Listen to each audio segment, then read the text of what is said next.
Shalom, selamat pagi Bapak Ibu Saudara yang dikasihi Tuhan Yesus. Kita berada di akhir dari bulan Juni tahun 2021, berarti kita sudah melalui setengah tahun dari tahun 2021 ini. Saya mau mengajak saudara untuk melihat sedikit sejarah bagaimana Indonesia ini bisa lahir atau juga negara-negara yang merdeka pada pertengahan abad 20. Ketika tahun 1945 Jepang menyerah kepada sekutu ketika negaranya dibom atom oleh Amerika Serikat, maka berakhirlah Perang Asia Timur Raya. Pada waktu itu situasi sangat kacau, tidak ada penguasa resmi di Indonesia karena Jepang sudah angkat tangan, sudah hengkang. Secara kekuasaan Jepang sudah tidak memiliki lagi. Indonesia yang sebelumnya di bawah penjajahan Jepang tadi berada pada status quo atau suatu posisi yang tidak bertuan. Lalu para tokoh nasional Indonesia, terutama pada waktu itu para pemuda, mengangkat seorang yang menjadi pemimpin negeri yang baru ini. Maka sejarah mencatat bahwa para pemuda pada waktu itu mengangkat Insinyur Soekarno dan Bung Hatta untuk menjadi proklamator dan sekaligus sebagai pemimpin bangsa Indonesia yang pertama. Ya, bangsa yang berdaulat mesti memiliki pemimpin, ya. Oleh pemimpin itu akan keluar perintah, akan keluar kebijaksanaan-kebijaksanaan untuk mengarahkan kemana bangsa itu pergi, kemana bangsa itu diarahkan. Demikian pula dengan bangsa-bangsa lain seperti India, Malaysia. Ya, India punya Nehru dan bangsa Malaysia mempunyai Tengku Abdul Rahman. Nah, mereka adalah tokoh-tokoh yang menjadi pengawal bangsa itu lahir. Mengapa perlu ada pemimpin atau tuan dari satu kelompok manusia apapun itu, entah bangsa, entah organisasi? Saudara, karena kita ini diciptakan sangat spesial oleh Tuhan, ya, dengan satu kemauan, dengan satu keinginan yang kuat gitu ya. Berbeda dengan binatang atau tumbuhan, kita memiliki naluri, kita punya kehendak, kita punya cara berpikir. Dan Tuhan membuat rencana besar buat manusia. Rencana besar itu adalah menempatkan manusia berada di samping tahta agungnya untuk memerintah bersama dengan Tuhan. Nah, untuk kepentingan itulah Tuhan membuat sebuah tatanan yang kudus buat manusia. Pemimpin atau tuan menjaga manusia untuk hidup dalam tatanan tersebut. Karena jika kita berada di luar tatanan itu, maka manusia akan menjadi liar. Tatanan ini mengatur tingkah laku, selera, cara berpikir orang, dan tatanan ilahi ini ditetapkan oleh Allah sendiri, bukan oleh manusia. Tatanan ini seringkali bertabrakan dengan naluri manusia yang sudah dihinggapi atau sudah dicemari oleh dosa. Lalu manusia membuat aturannya sendiri untuk melawan tatanan yang berasal dari Tuhan tadi.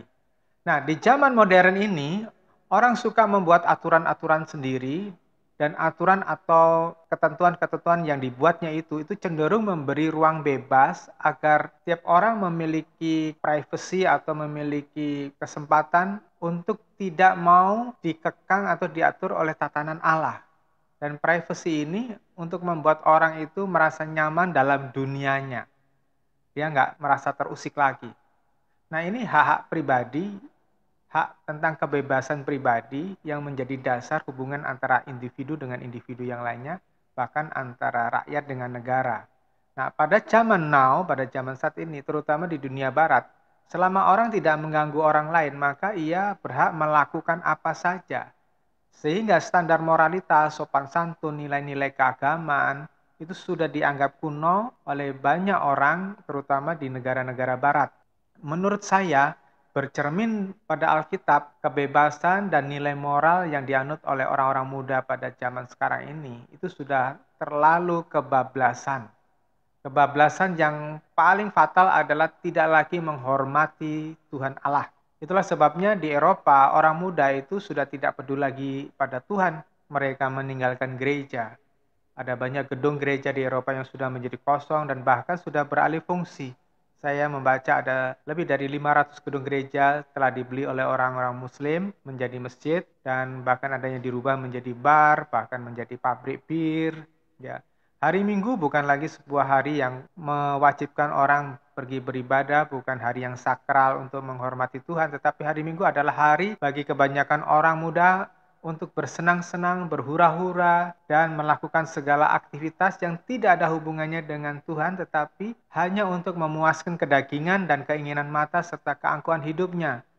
Orang zaman now itu punya prinsip bahwa mereka adalah tuan atas diri mereka sendiri. Mereka tidak pernah berpikir ada Tuhan di atas sana, dan mereka tidak peduli bahwa Tuhan itu adalah tuan atas hidup mereka. Maka tak ada tatanan ilahi lagi, tak ada tatanan yang bersifat religius yang perlu ditaati lagi. Dengan sombongnya, orang-orang zaman sekarang itu berpikir tidak ada kehidupan setelah mati. Nah, inilah yang menjadi persoalan. Jika tidak ada kehidupan setelah mati, jika memang benar tidak ada Tuhan, maka persoalannya adalah simple, beres. Ya, semuanya sudah selesai. Tetapi jika apa yang mereka sangkali itu ternyata meleset, ternyata ada kehidupan setelah mati, ternyata ada Tuhan, maka sikap mereka yang anti Tuhan dan anti kehidupan yang kekal itu adalah sebuah keputusan yang fatal. Saya katakan sangat mengerikan nantinya. Saya percaya Tuhan itu ada. Tentu saya tidak perlu untuk panjang lebar menjelaskan kepada saudara karena ini bukan tempatnya untuk kita membicarakan apakah ada Tuhan atau tidak. Namun pertanyaan selanjutnya menurut saya yang paling penting adalah Tuhan yang mana yang benar dan tatanannya yang mana yang benar. Saya percaya bukan semua jalan menuju ke surga, walaupun ada satu perumpamaan bahwa ada banyak jalan menuju ke Roma. Perumpamaan itu lahir karena Roma pernah menjadi pusat dunia dan orang dapat pergi ke Roma melalui banyak jalan. Ya. Tetapi surga hanya memiliki satu-satunya jalan, yaitu di dalam Yohanes pasal 14 ayat yang ke-6, dan jalan itu hanya melalui Tuhan Yesus. Dan sayangnya jalan itu tidak mudah dilalui, tidak semudah seperti yang diucapkan, tidak semudah seperti yang dipikirkan oleh para teolog-teolog. Secara tegas diajarkan di dalam Matius pasal 7 ayat 13-14, masuklah melalui pintu yang sesak itu karena lebarlah pintu dan luaslah jalan yang menuju kepada kebinasaan. Dan banyak orang yang masuk melaluinya karena sesaklah pintu dan sempitlah jalan yang menuju kepada kehidupan dan sedikit orang yang mendapatinya. Ditegaskan lebih tegas di dalam Lukas pasal 13 ayat 24. Jawab Yesus kepada orang-orang di situ, berjuanglah untuk masuk melalui pintu yang sesak itu, sebab aku berkata kepadamu, banyak orang akan berusaha untuk masuk tetapi tidak akan dapat.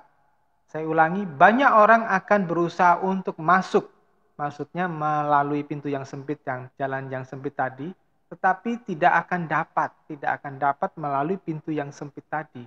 Satu-satunya jalan yang ditetapkan oleh Tuhan adalah di dalam Yohanes 14 ayat 6 tadi, Yesus berkata kepadanya, akulah jalan dan kebenaran dan kehidupan, tidak ada seorang pun yang datang kepada Bapa kalau tidak melalui aku.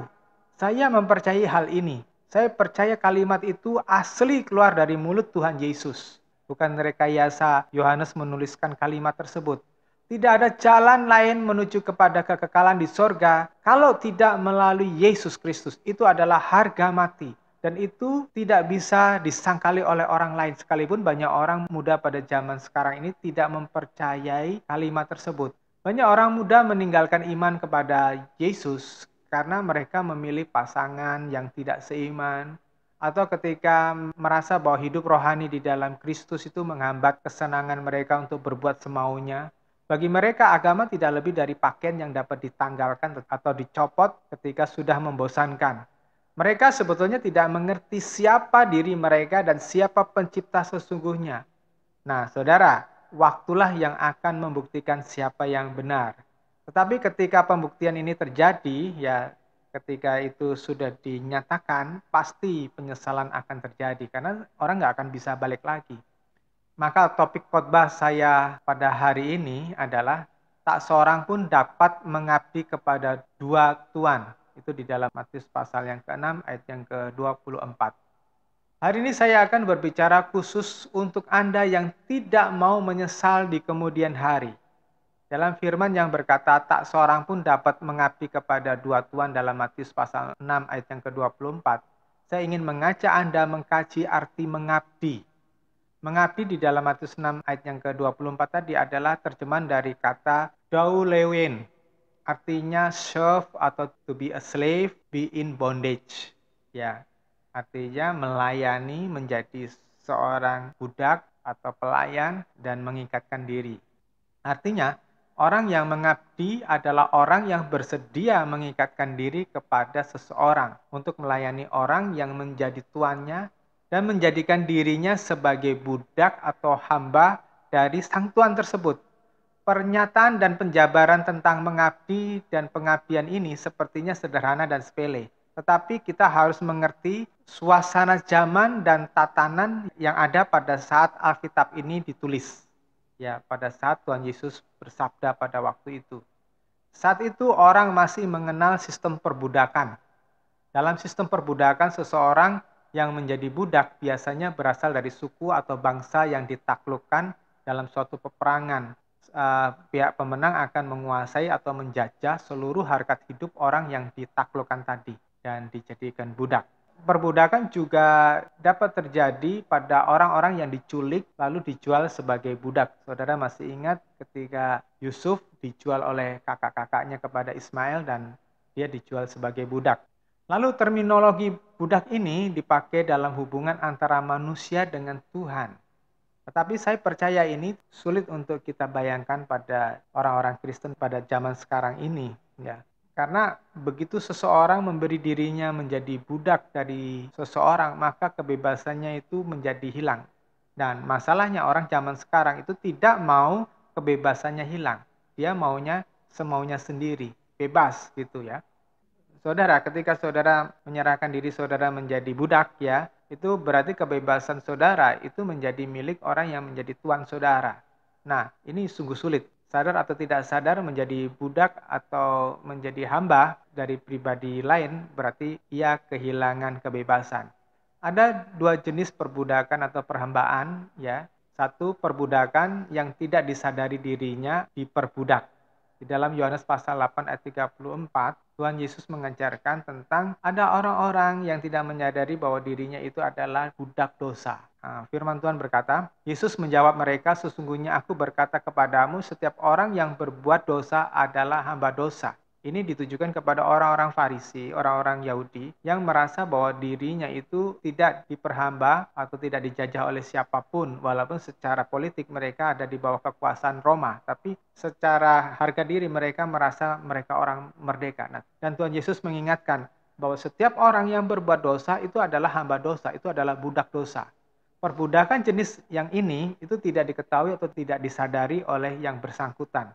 Orang cocok melakukan naluri-naluri dosanya karena dia nggak menyadari bahwa dirinya itu di bawah kuk dosa.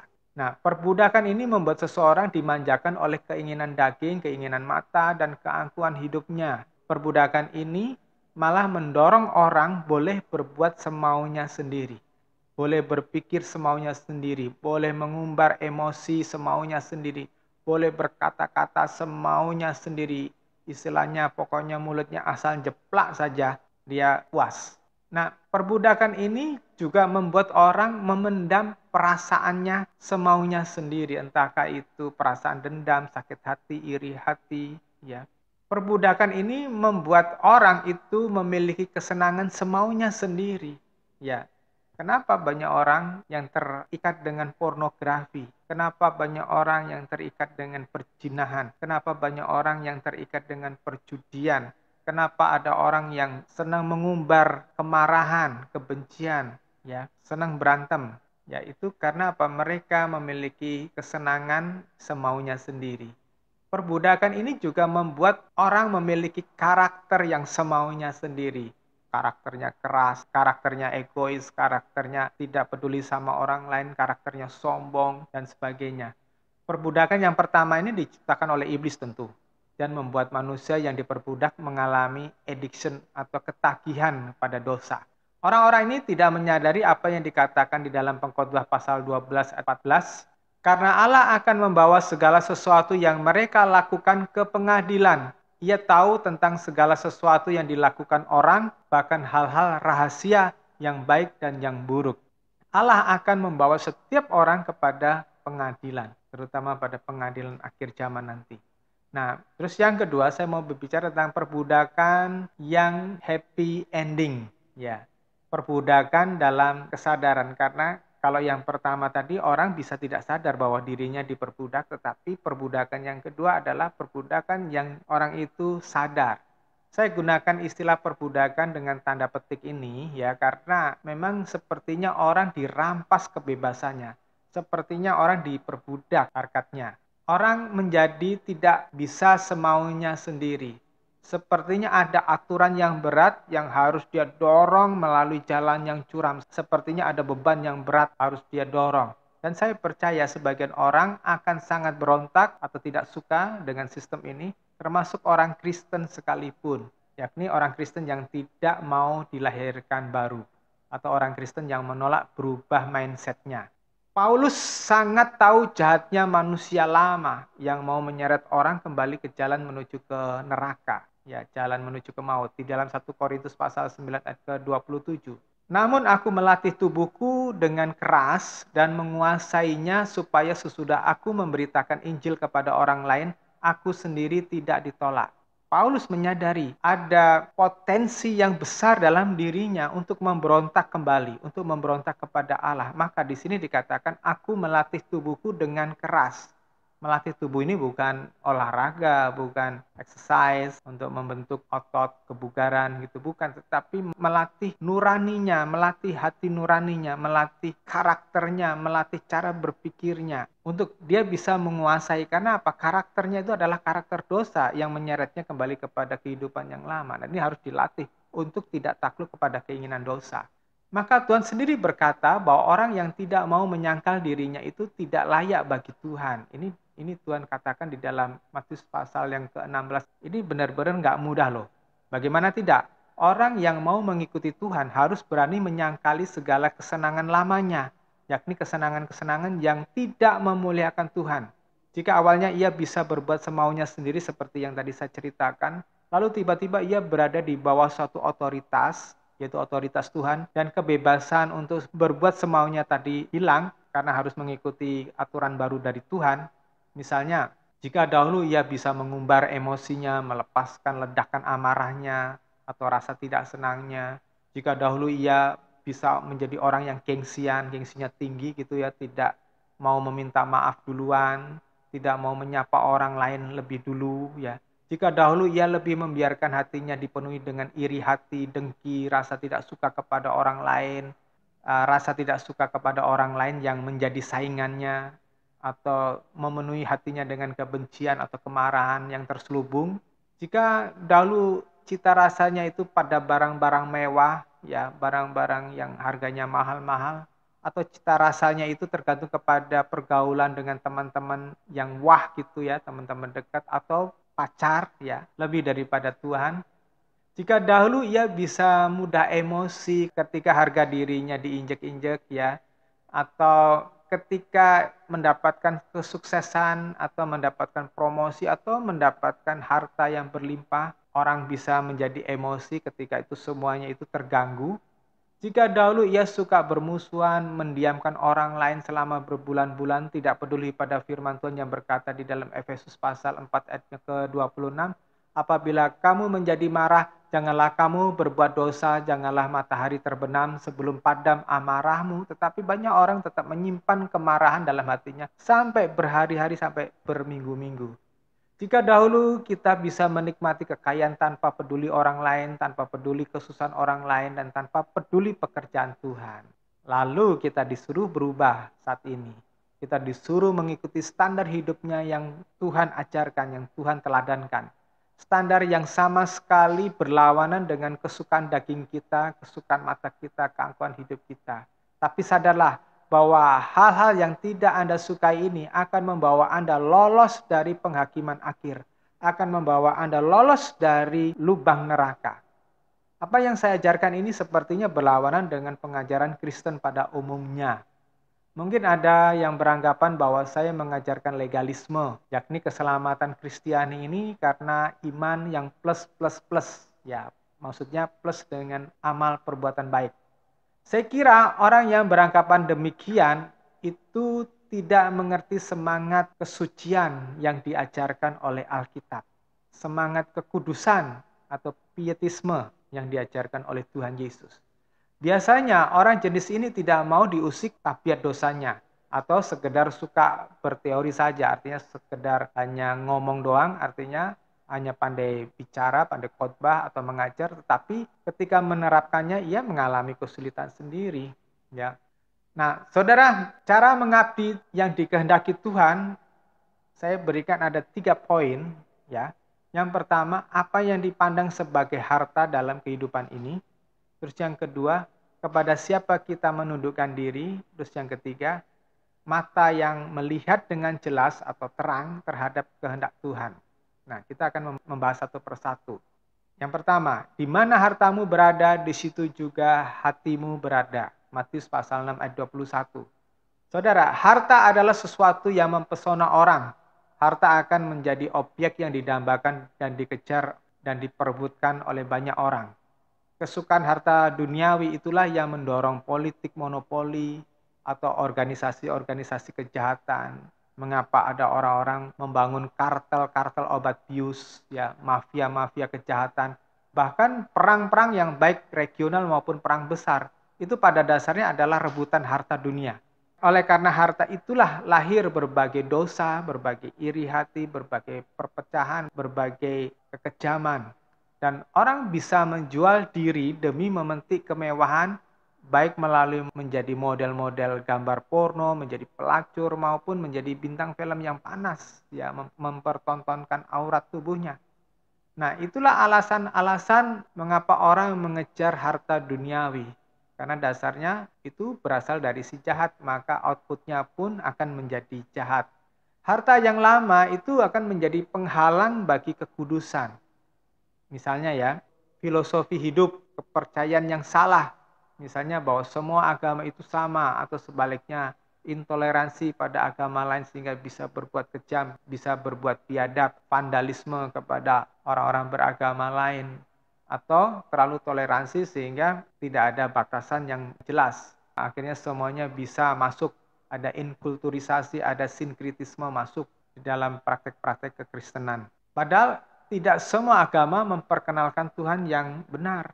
Tetapi tidak berarti bahwa kita boleh bertindak sewenang-wenang pada orang-orang yang mempunyai kepercayaan yang lainnya. Kita harus menghormati kepercayaan orang lain. Ya, mereka mau melakukan apa ya kita harus menghargai mereka, itu hak mereka gitu.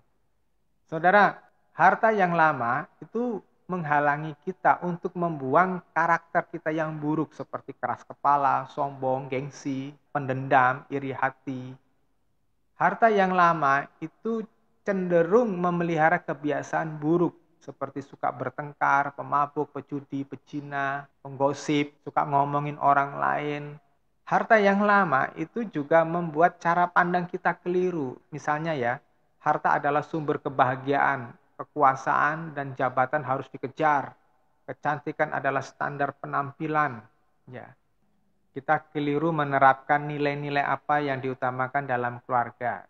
Ada keluarga-keluarga yang menekankan bahwa harga diri itu lebih daripada segalanya. Maka ada orang-orang yang mempertahankan harga diri atau martabat keluarga itu mati-matian. Nah, itu semua merusak tatanan yang ditetapkan oleh Allah untuk membawa kita kepada kehidupan yang kudus. Sedangkan Tuhan mengajarkan tentang bagaimana mengumpulkan harta yang sesungguhnya. Harta yang dapat berdampak kepada kekekalan. Kita harus benar-benar mau berkonsentrasi tentang harta yang membawa kehidupan yang kekal daripada mengurusi sampah-sampah dunia ini yang walaupun secara daging dan keinginan mata itu dapat memuaskan sesaat, memuaskan hasrat kita. Harta yang abadi itulah melakukan kehendak Bapa di sorga, sesuai yang diajarkan oleh firman Tuhan. Ya. Alkitab mengajari di dalam Matius pasal ke-6 ayat yang ke-33, carilah dahulu kerajaan Allah dan kebenarannya. Alkitab juga mengajarkan setia pada perkara-perkara yang kecil sehingga Tuhan berani mempercayakan hal-hal yang besar kepada orang-orang yang setia tersebut. Nah, cara memilih harta surgawi menggantikan harta yang lama itu adalah dengan berpikir seperti Tuhan Yesus. Seperti dikatakan, berpikirlah seperti Kristus. Ya, hendaklah kita memiliki pikiran dan perasaan seperti Kristus. Terus yang kedua, hiduplah seperti Tuhan Yesus. Bagaimana Tuhan Yesus menjalani kehidupan di bumi ini seperti di dalam 1 Yohanes pasal 2 ayat yang ke-6, Tuhan berkata bahwa setiap orang yang mengaku dirinya percaya kepada Tuhan Yesus itu wajib hidup sama seperti Tuhan Yesus.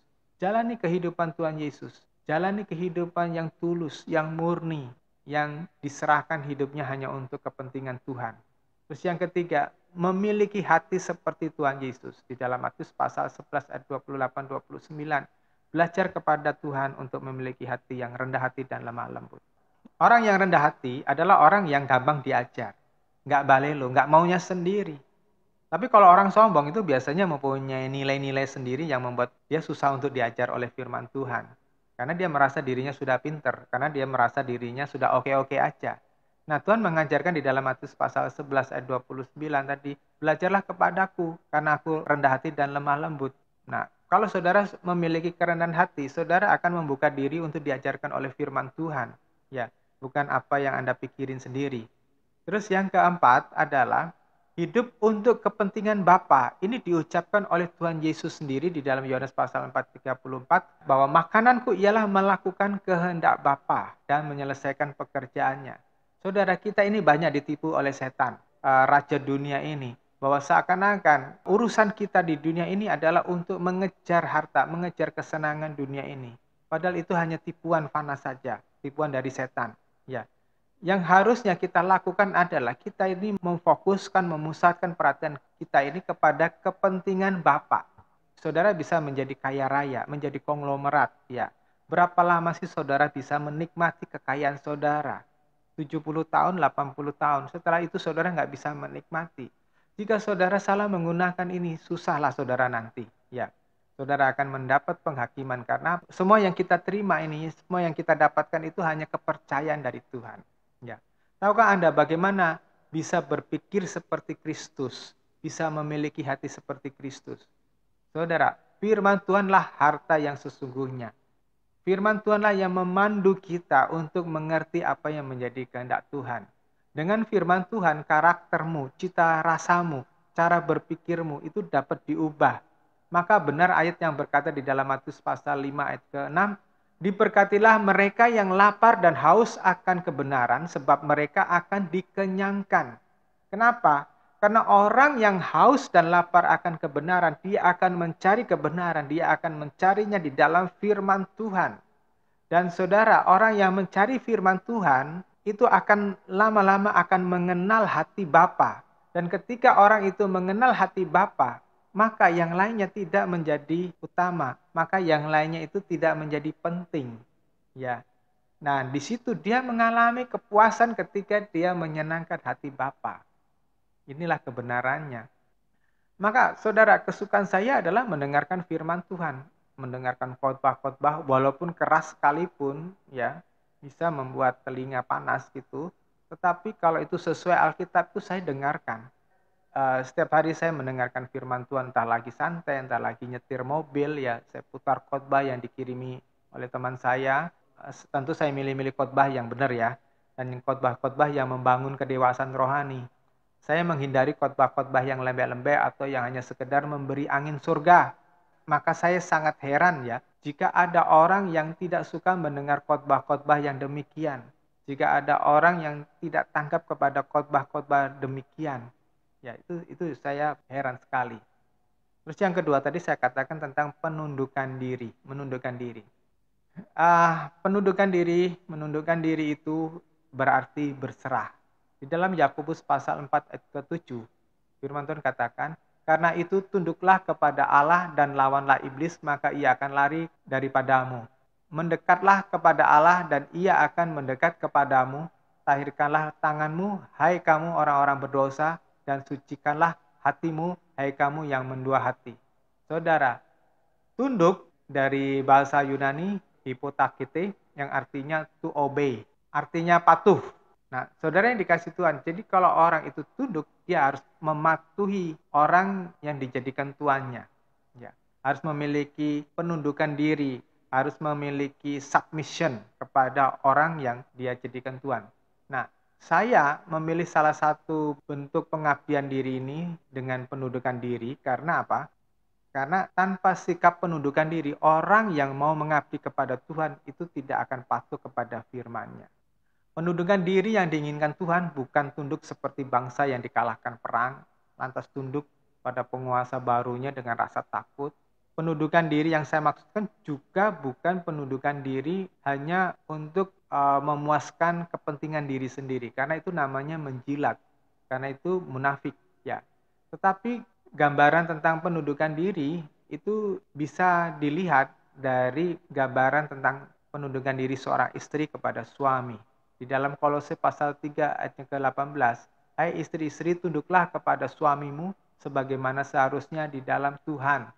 Saya percaya seorang wanita bersedia tunduk kepada suaminya bukan karena ia takut tidak dinafkahi, bukan dia takut ditempeleng, ya kecuali ada istri-istri yang bersuamikan psikopat atau yang punya kelainan jiwa, itu lain perkara, ya.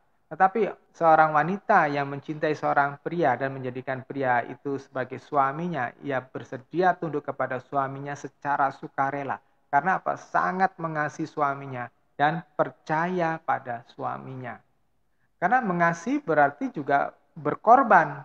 Orang mengasihi orang lain berarti dia siap berkorban bagi orang lain. Demikian juga seorang wanita yang siap menjadi istri bagi seorang pria, dia harus siap berkorban bagi pria tersebut. Orang yang mengasihi yang normal ya, berarti secara intelektual dan secara emosi itu bersedia melayani orang yang dikasihi. Para istri yang sayang pada suaminya tidak keberatan bangun pagi untuk memasak buat suaminya, mengatur rumah supaya suaminya ketika pulang dari kerja itu dapat nyaman, ya. Mau meluangkan waktu mendengar celotehan suaminya yang bercerita tentang kesulitan-kesulitan selama pekerjaannya. Nah, itulah istri yang benar, ya. Maka penundukan diri pada istri kepada suami adalah atmosfer yang positif, ya, atmosfer yang indah dalam sebuah keluarga yang harmonis. Coba bayangin deh, bila seorang istri maunya mengatur semua urusan rumah tangga dan merendahkan si suami, ia tidak mau mendukung keputusan suaminya karena ia mau menjalankan apa yang ada dalam pikirannya itu semaunya sendiri. Saya yakin kapal rumah tangga yang seperti ini akan cepat karam deh. Dan saya telah melihat banyak contoh kegagalan, contoh ketidakharmonisan dari sebuah perkawinan karena ada dua nahkoda yang mau mengendalikan kapal tersebut, ya. Nah, karena tidak ada penundukan diri. Tetapi saya berbicara ini sebagai kondisi yang ideal ya, bahwa sang suami yang saya maksudkan tadi adalah suami-suami yang telah menempatkan dirinya menjadi imam di dalam keluarga dan dapat memberikan teladan memiliki buah-buah roh. Ya kalau suaminya psikopat, suaminya sakit jiwa, suaminya nggak punya toleransi, suaminya kejam, tukang pukul, suaminya cerewet dan sebagainya ya memang sulit sih. Tetapi saya mau menggunakan ilustrasi ini untuk kondisi yang normal, kondisi yang seharusnya yang dikehendaki oleh Tuhan.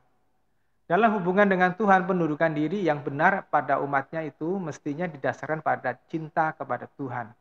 Di era tahun 1980-an sampai 90-an di zaman saya masih muda menurut saya, ya, itulah saat kaki Dian dibawa ke Indonesia. Saya sadar itulah kebangunan rohani kedua di Indonesia setelah tahun 1965. Saya merasakan pada era-era tersebut itu mudah sekali orang menemukan orang-orang muda di generasi saya yang cinta kepada Tuhan. Saat itu saya mudah mendapat teman untuk berdoa, mudah mendapat teman untuk menginjili ya. Dan orang-orang yang pada waktu itu berkesempatan menanggapi Roh Kudus memang mempunyai kualitas kasih kepada Tuhan yang luar biasa. Beberapa teman saya menyerahkan hidupnya melayani secara full time, menggembalakan atau menjadi penginjil. Beberapa tetap bekerja, jadi separuh bekerja, tetapi tetap hatinya itu di sela-sela waktu mereka melayani Tuhan dengan uang mereka, ya mereka pergunakan untuk mendukung pekerjaan Tuhan. Ya. Tapi sejujurnya pada saat ini saya sulit menemukan nilai-nilai yang sama pada generasi milenial. Saya sulit menemukan anak-anak muda yang benar-benar cinta sama Tuhan. Ya mungkin karena pengaruh-pengaruh dengan dunia maya membuat banyak orang muda itu fokusnya bukan pada Tuhan tapi pada kesenangan-kesenangan mata. Maka saya mau berpesan kepada anak-anak muda pada zaman sekarang ini ya. Terus terang, bukan hanya saya saja yang merasakan seperti ini, tetapi ada beberapa teman saya yang berkata bahwa sulit baginya untuk menemukan orang-orang muda yang mencintai Tuhan seperti generasi kami dulu. Kebanyakan ya generasi muda saat ini sudah terlanjur menikmati kemewahan yang ditawarkan oleh dunia dan ini memabukkan kalian. Jika kalian saat ini mendengarkan khotbah saya dan mau mengerti maksud saya, maka dengerin baik-baik ya. Tidak semua dari kalian itu mempunyai kesempatan menjadi tua seperti saya. Ya, waktu yang akan kalian lalui akan berjalan dengan cepat dan tiba-tiba kalian akan mencapai satu ujung, ya. Nah, jika kalian tidak segera berbalik, kesenangan dan ambisi dunia akan benar-benar membutakan kalian dan selebihnya kalian akan menjadi sampah neraka. Mengapa saya ekstrim berkata demikian? Saya pernah menjadi muda seperti kalian, tapi kalian tidak pernah menjadi setua saya, bukan? Saya telah melihat banyak orang yang malang melintang di dunia ini, dan saya telah melihat orang-orang di generasi saya yang telat menangkap hati Bapa, dan mereka menjadi kaya, mereka tersilaukan oleh kenyamanan dunia, dan saya beritahu ya, banyak dari generasi saya yang menjadi seperti Firaun yang mengeraskan hati kepada suara Tuhan dan membuat otak mereka itu bodoh secara rohani walaupun mereka cerdas, pandai mengumpulkan uang, pandai meniti karir, tetapi otak mereka itu bodoh bagi perkara-perkara rohani. Mereka menjadi sulit berubah, makin sulit mengasihi Tuhan dengan tulus, dan karakter yang keras itu membuat mereka tidak tertarik kepada hal-hal rohani. Karena tujuan hidup mereka hanyalah dunia. Mereka sudah terlanjur diparkir di dunia ini. Mereka tidak pernah berpikir bahwa mereka pada suatu saat akan menghadapi maut. Ya, beberapa dari mereka mencemplungkan diri ke kubangan dosa dan kehidupan yang najis gitu. Nah, kalian anak-anak muda pertimbangkan hal ini. Ya, selagi ada kesempatan, jangan tunda-tunda, jangan santai-santai untuk mencari Tuhan. Terus yang ketiga, mata yang melihat dengan jelas atau melihat dengan terang terhadap kehendak Tuhan. Firman Tuhan di dalam Matius pasal 6 ayat 23, jika matamu jahat, gelaplah seluruh tubuhmu. Jadi jika terang yang ada padamu gelap, betapa gelapnya kegelapan itu. Saya telah melihat banyak orang mengambil keputusan hidup yang salah. Saya melihat banyak orang yang salah bertindak, banyak orang salah bersikap. Akibat kesalahan-kesalahan itu tidak hanya merugikan dirinya sendiri, tetapi juga menimbulkan kerusakan. Rumah tangga yang hancur, perceraian, ya melukai pasangannya, dan bukan hanya pasangannya saja, tetapi anak-anak mereka menjadi kacau, anak-anak mereka mewarisi kekacauan, dan keturunan berikutnya juga makin kacau. Para pemimpin politik yang serakah mengambil keputusan-keputusan yang keliru, saling memprovokasi, menipu, ya akhirnya membangkitkan pemberontakan, perang, kekejaman, dan pembunuhan. Ya, saudara, perang itu selalu menimbulkan penderitaan dan kebencian dan akhirnya melahirkan kekejaman. Mereka lupa bahwa mereka itu membunuh sesama manusia. Keserakan selalu melahirkan ketidakpedulian karena dilandasi rasa mementingkan diri sendiri. Dan itu semuanya disebabkan karena apa? Banyak hati nurani manusia sudah menjadi gelap. Akhirnya tidak punya rasa malu, tidak punya rasa penyesalan. Dan yang terjadi adalah kesedihan, kecelakaan, dan penyesalan ya, karena membuat suatu keputusan yang salah. Jika kesalahan tidak sempat diperbaiki sampai kematian tiba, itu adalah keterlambatan yang fatal. Orang tidak dapat mengabdi kepada Tuhan dengan benar selama mata batinnya masih belekan. Ya, artinya ada kontaminasi dengan virus-virus dunia yang membuat mata rohani seseorang itu tidak jelas melihat apa yang dikehendaki Tuhan. Dan malangnya banyak orang Kristen mata batinnya itu belekan. Dan mereka terinfeksi dengan virus-virus dunia. Nah, infeksi virus dunia ini atau keinginan daging, keinginan mata, keangkuhan hidup seperti yang tertulis di dalam 1 Yohanes pasal 2 ayat 15 dan 16 itu tertular melalui pergaulan yang keliru. Kalau virus corona itu menulari orang lain karena orang itu berdekatan dengan orang yang memiliki virus corona. Jadi mereka berada dekat dan mereka tidak menggunakan masker, mereka tidak menjaga protokol kesehatan dengan benar, maka dia bisa tertular. Tetapi ketika seseorang itu bergaul dengan orang-orang yang tidak takut akan Tuhan, maka prinsip orang-orang yang tidak takut Tuhan tadi akan menulari orang tersebut. Di dalam 1 Korintus pasal 15 ayat 33, janganlah tertipu, pergaulan yang buruk menghancurkan kebiasaan-kebiasaan yang baik. Maka cara yang terbaik untuk tidak terinfeksi dengan virus dunia adalah dengan menjauhi kebiasaan-kebiasaan atau kesenangan-kesenangan dunia. Dengan tidak bertoleransi kepada cara-cara dunia ini. Ya. Paulus sempat menyatakan kekhawatirannya kepada jemaat Korintus di dalam 2 Korintus pasal 11 ayat 3 dan 4. Namun aku takut jangan-jangan sama seperti ular dengan kelicikannya menipu Hawa, begitu pula pikiranmu akan disesatkan dari ketulusan dan kemurnian pengabdian dalam Kristus, sebab kamu sabar saja ketika seorang datang dan memberitakan tentang Yesus yang lain, yang berbeda dengan yang kami beritakan, atau ketika kamu menerima roh yang berbeda yang belum pernah kamu terima, atau Injil lain yang belum pernah kamu terima. Perhatiin baik-baik. Paulus menuliskan kepada jemaat Korintus, sebab kamu sabar saja ketika seorang datang memberitakan tentang Yesus yang lainnya. Saudara yang dikasihi Tuhan Yesus, ada beberapa orang Korintus tadi itu terlalu bertoleransi dengan cara kehidupan dunia, yaitu Yesus yang lainnya tadi. Ya, Yesus yang lainnya dalam tanda petik. Banyak orang itu menerapkan kehidupan kekristenan yang salah, yang didasarkan kepada kesenangan dunia, yang didasarkan pada kepuasan mata, kepuasan batinnya semata-mata, bukan kepuasan Bapa di sorga. Nah, itu adalah Yesus yang lainnya. Dan malangnya banyak pengkhotbah, banyak pendeta saat ini mengkhotbahkan yang seperti itu. Orang-orang Kristen diajarin untuk mengejar kesenangan dunia, mengejar harta dunia. Nah, saudara, kita harus belajar bagaimana gereja mengalami kontaminasi dan infeksi dengan budaya dunia sehingga dosa tidak lagi terasa dosa. Ya.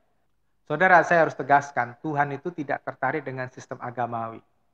Seperti yang Tuhan jelas katakan di dalam Matius pasal 15 ayat yang ke-8 dan 9. Tuhan tidak menyukai kemunafikan, rutinitas agamawi, kekurangan pengenalan akan Allah, ya, apalagi sinkritisme, yaitu perzinahan dengan roh-roh dunia, toleransi dengan kesenangan dunia. Maka supaya tidak salah melangkah, saudara buka mata saudara supaya diterangi Tuhan melalui firman Tuhan. Lihat apa yang diingini oleh Tuhan, bukan semata-mata kelihatan sopan bagi masyarakat. Maksudnya begini, lihat apa yang diingini oleh Tuhan. Jangan semata-mata saudara itu menunjukkan diri saudara sebagai orang yang baik, sebagai anggota masyarakat yang baik. Tapi pastikan bahwa hidupmu itu memang berpadanan dengan Injil Kristus. Hidupmu itu benar-benar memuaskan Tuhan. Sehingga perkataanmu akan penuh hikmat, ya tidak asal ngomong. Pikiranmu akan tertata dengan baik, memikirkan apa yang kudus, ya. Hatimu akan menjadi terang bagi orang lain karena apa? Dipenuhi dengan hikmat Tuhan. Nah, untuk mendapatkan terang Tuhan, bagaimanapun Anda harus menjual harta yang lama dan membeli harta yang baru dari Tuhan. Di dalam Wahyu pasal 3 ayat 18, Tuhan mengingatkan kepada jemaat Laodikia yang merasa dirinya aman-aman saja, yang merasa dirinya orang Kristen yang baik, yang merasa dirinya orang yang makmur, ya. Tuhan berkata demikian. Maka aku menasihatkan engkau supaya engkau membeli daripadaku emas yang telah dimurnikan dalam api supaya engkau menjadi kaya, dan juga pakaian putih supaya engkau memakainya agar jangan kelihatan ketelanjanganmu yang memalukan, dan lagi minyak untuk melumas matamu supaya engkau dapat melihat. Minyak yang dimaksudkan oleh Tuhan, yang disuruh beli oleh Tuhan, bukan minyak olahan yang dibuat oleh manusia atau bahkan oleh gereja-gereja tertentu yang lalu diperdagangkan seakan-akan menjadi media bagi pernyataan kuasa Tuhan. Saya katakan itu menyesatkan. Saya ingat di era 1995-an ya, banyak orang Kristen itu latah. Apapun ritualnya selalu menggunakan ayat Yakobus pasal 5:14 tadi untuk mengoleskan minyak. Jadi seakan-akan pengurapan minyak itu merupakan cara legal di dalam ritual Kristen, ya, cara yang harus atau yang wajib di dalam ritual Kristen. Bapak Ibu, tentu saja saya tidak menampik praktek pengolasan minyak ya pada orang sakit atau prosesi pentahiran, tetapi akan menjadi salah jika itu dilakukan menjadi yang pertama mode atau tradisi. Ya. Karena apa? Mode atau tradisi ini nggak ada Roh Kudus, tanpa Roh Kudus, karena hanya bersifat agamawi belaka, hanya bersifat kewajiban, dan ini sia-sia. Perjanjian baru menuntun mengajari orang supaya berjalan menurut pimpinan Roh Kudus, bukan aturan-aturan agamawi semata-mata.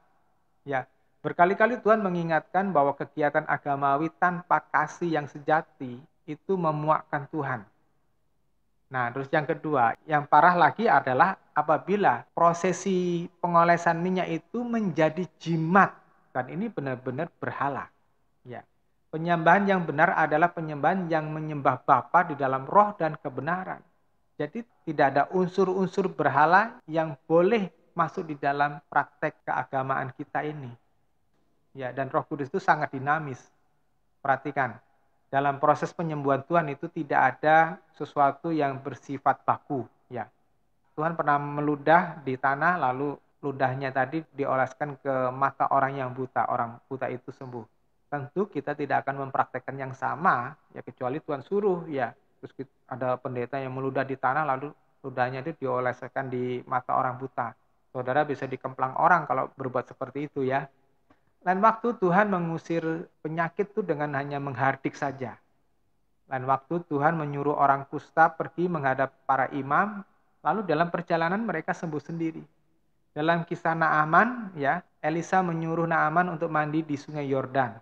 Tentu kita tidak boleh suruh orang pergi ke Israel sana di Sungai Yordan terus mandi supaya sakit penyakitnya sembuh, ya. Tidak semudah itu. Dalam kisah Elia, Elisa, Paulus, mereka meniduri mayat orang yang meninggal, yang barusan meninggal, lalu orang itu bangkit. Ya, jangan coba-coba saudara orang yang mati karena corona, saudara tiduri supaya orang itu sembuh dan bangkit gitu ya. Nah, saudara, tidak ada metode yang baku. Yang ada adalah setiap orang harus dipimpin oleh Roh Kudus melakukan apa yang dikehendaki Bapa. Bukan selalu endingnya itu mujizat. Ingat ya, jika semuanya harus mujizat, mestinya Paulus itu tidak perlu mati dipancung oleh Nero. Mestinya Petrus dan para murid lainnya itu, kecuali Yohanes ya, tidak harus mati secara mengerikan. Mestinya orang-orang Kristen Roma tidak habis mati dimakan singa-singa yang kelaparan di Kolosium Nero. Minyak yang dimaksud dalam Wahyu pasal 3:18 adalah kepemimpinan Roh Kudus, dan Tuhan suruh kita membeli, artinya harta yang lama harus saudara mau lepaskan, dan saudara mendapatkan harta yang baru, yaitu firman Tuhan dan kepemimpinan Roh Kudus. Anda harus rela melepaskan tabiat buruk. Anda harus rela melepaskan kebiasaan-kebiasaan yang memboroskan harta Bapa. Anda harus rela melepaskan cara berpikir yang salah. Nah, saudara, jika matamu terbuka dan dapat melihat kehendak Allah, engkau akan tahu bagaimana mengelola hidupmu itu dengan tepat. Jika matamu terang oleh Roh Kudus, engkau akan tahu apa fungsimu dalam kerajaan Allah, mengapa engkau dilahirkan menjadi seperti ini. Nah, saudara, jadi orang-orang yang diberi kemampuan khusus itu bisa jadi saudara. Jika saudara memiliki kecerdasan khusus ya untuk mengajar, memimpin, menghibur, menasihati, atau yang diberi jabatan tinggi, kekayaan yang berlimpah, ingatlah itu semuanya dari Tuhan, oleh Tuhan, untuk kemuliaan Tuhan. Saudara baca di dalam Roma 11 ayat 36. Itu semuanya dari Tuhan dan akhirnya dikembalikan kepada Tuhan. Itu bukan milik kita, bukan untuk kita bangga-banggain. Bapak Ibu Saudara yang dikasih Tuhan, jika mata hati kita diterangi oleh firman Tuhan, jika mata hati kita diterangi oleh Roh Kudus, kita akan sanggup mengerti apa yang tertulis di dalam Lukas pasal 16 ayat 19 sampai 31 tentang orang kaya, tentang harta yang berkelimpahan. Saudara, di dalam kisah itu ada orang kaya yang hartanya berlimpah ruah. Nah, di dunia ini ada banyak orang yang diberi kesempatan menjadi sukses, bahkan sangat sukses. Ada orang-orang yang dibuat super kaya, tabungan yang triliunan rupiah.